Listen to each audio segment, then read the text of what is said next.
স্বপ্ন দেখেছিলেন বিশাল এক চোখ ধাঁধানো বলরুম, খরচ ধরা হয়েছিল $40 কোটি। কিন্তু ঠিক সেই স্বপ্নের মাঝপথেই বেজে উঠল আদালতের রায়ের ঘণ্টা। ট্রাম্পকে স্মরণ করিয়ে দেওয়া হলো একটি কঠিন সত্য, হোয়াইট হাউসের মালিক তিনি নন, তিনি এখানে সাময়িক অতিথি মাত্র। যুক্তরাষ্ট্রের প্রেসিডেন্টের সরকারি বাসভবন হোয়াইট হাউসের পূর্ব পাশে হোয়াইট হাউস বলরুম নামে এক বিশাল স্থাপনা নির্মাণের উদ্যোগ নিয়েছিল ট্রাম্প প্রশাসন। কিন্তু সেই $40 কোটি প্রকল্প আটকে দিয়েছে একটি ফেডারেল আপিল আদালত। গত শুক্রবার US court of আপিলস for district of Colombia circuit এই রায়ের ঘোষণা করেন। রায়ে আদালত স্পষ্ট ভাষায় বলেন, প্রত্যেক প্রেসিডেন্টকেই মনে রাখা উচিত যে তারা হোয়াইট হাউসের সাময়িক অতিথি মাত্র, ভবনের মালিক নন।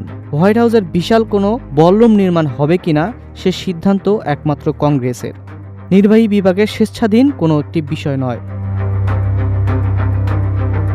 প্রেক্ষাপট বলছে, গত বছর প্রেসিডেন্ট ট্রাম্পের নির্দেশে হোয়াইট হাউসের পূর্বাংশে বা ইস্ট উইং ভেঙে 90,000 বর্গফুট আয়তনের এই বলরুম নির্মাণের কাজ শুরু হয়েছিল। তবে চমকপ্রদ বিষয় হলো, প্রকল্প শুরুর আগে কংগ্রেসের কোনো অনুমতিই নেননি ট্রাম্প।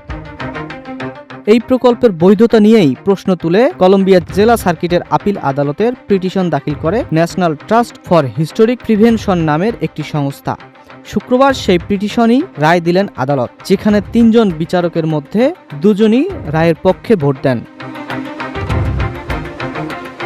তবে এখানেই শেষ নয় এই লড়াই। আপিল আদালতের রায়ের বিরুদ্ধে সুপ্রিম কোর্টে আবেদনের সুযোগ রয়েছে এখনও ট্রাম্পের হাতে। তবে সময় মাত্র 14 দিন। এই সময়ের মধ্যে সর্বোচ্চ আদালতে আপিল করতে ব্যর্থ হলে আপিল আদালতের রায় চূড়ান্ত বলে গণ্য হবে। রায় ঘোষণার পর স্বাভাবিকভাবেই উচ্ছ্বাসিত পিটিশনের বাদীপক্ষ। ন্যাশনাল ট্রাস্ট ফর হিস্টোরিক প্রিভেনশনের প্রেসিডেন্ট ব্রেন্ট লেক্স বলেন, হোয়াইট হাউস সহ দেশের ঐতিহাসিক স্থাপনা নিয়ে মতামত দেওয়ার পূর্ণ অধিকার নাগরিকদের রয়েছে, আর আজকের রায় সেই অধিকারেই স্বীকৃতি দিয়েছে। তার ভাষায়, দিনটি যুক্তরাষ্ট্র ও মার্কিন নাগরিকদের জন্য এক মহান দিন। অন্যদিকে প্রেসিডেন্ট ট্রাম্প এই রায়ের চরম অসন্তোষ প্রকাশ করেছেন। নিজের সামাজিক যোগাযোগ মাধ্যম ট্রুথ সোশ্যালে তিনি রায়কে অন্যায্য, ভয়ঙ্কর ও রাজনৈতিক উদ্দেশ্য প্রণোদিত বলে অভিহিত করেন।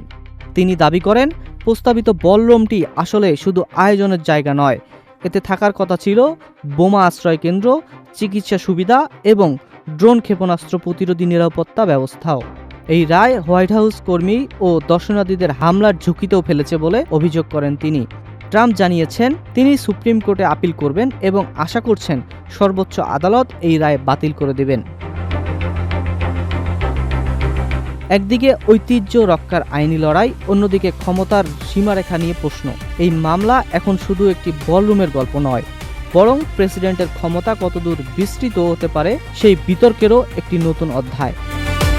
আগামী 14 দিনের মধ্যেই ঠিক হয়ে যাবে এই স্বপ্নের বলরুম শেষ পর্যন্ত বাস্তবে রূপ নেবে নাকি চিরতরে থেকে যাবে অসমাপ্ত এক পরিকল্পনা হিসেবে।